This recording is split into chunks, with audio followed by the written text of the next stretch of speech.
Respon berbeda ditunjukkan Korea Utara dalam menyikapi pengumuman darurat militer yang dilakukan oleh Presiden Korea Selatan, Yoon Suk Yeol, pada Selasa 3 Desember 2024 lalu. Biasanya negara itu sangat vokal dalam mengkritisi setiap masalah yang terjadi terhadap tetangganya itu.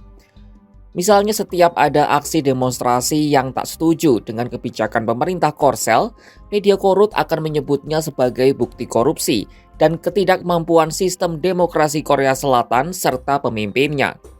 Intinya, media korut gemar membuat retorika yang menyudutkan Seoul. Namun ketika Korsel sedang kacau akibat deklarasi darurat militer tiba-tiba yang menyebabkan demonstrasi besar, Pyongyang justru bungkam. 1 minggu setelah kejadian, tak ada pernyataan apapun dari pemerintah korut yang dirilis di media mereka. Apa alasan bungkamnya korut ini? Atau Pyongyang diam-diam siaga untuk melancarkan serangan ke Seoul?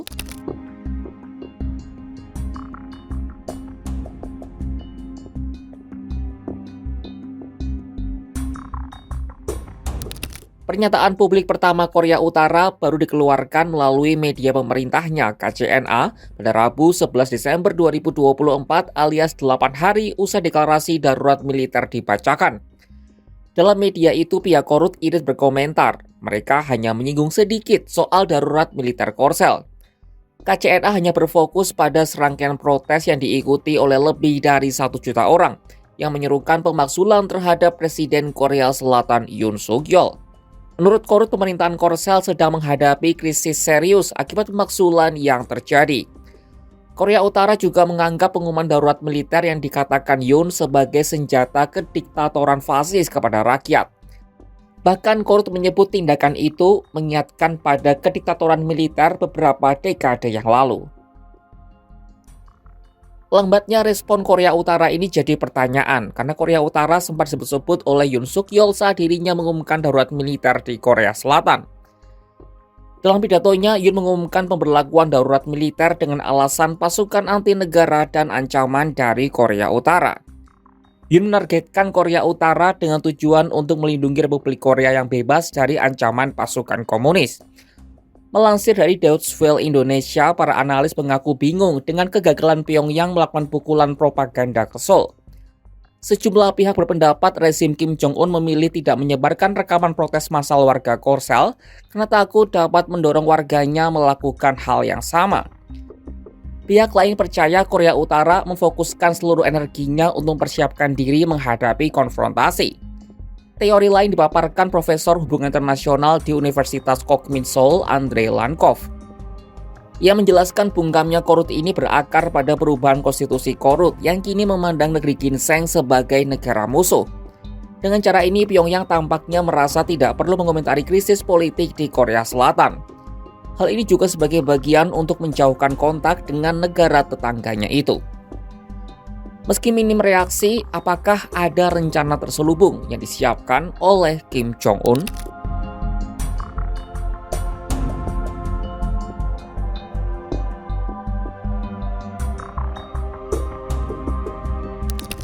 Korea Utara diprediksi tetap akan memanfaatkan kekacauan yang dialami Korsel untuk kepentingan mereka sendiri. Salah satu caranya lewat provokasi dengan tujuan melemahkan Seoul serta menciptakan perpecahan dengan sekutu terdekat mereka, Amerika Serikat. Bisa juga dalam bentuk propaganda yang dirancang untuk mengikis kepercayaan terhadap demokrasi dan stabilitas pemerintahan di Korea Selatan. Namun ada beberapa hal yang membuat Pyongyang tak bisa bertindak terlalu agresif, apalagi sampai melakukan serangan langsung. Kenapa?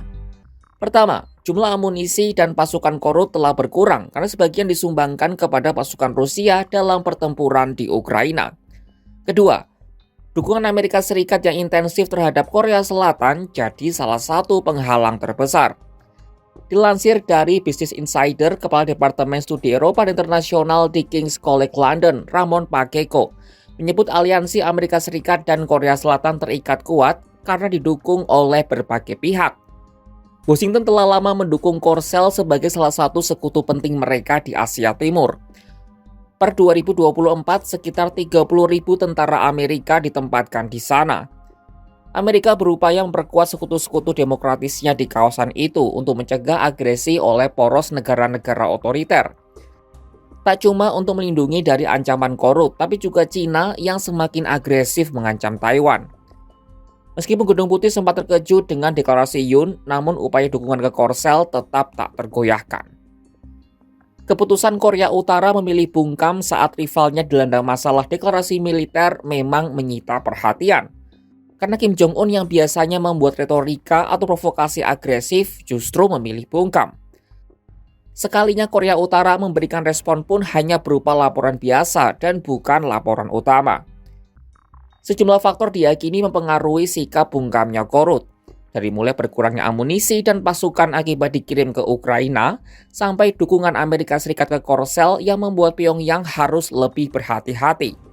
Namun, akankah Korea Utara akan seterusnya pasif? Saksikan perkembangan di Semenanjung Korea hanya di kanal YouTube Kompas.com.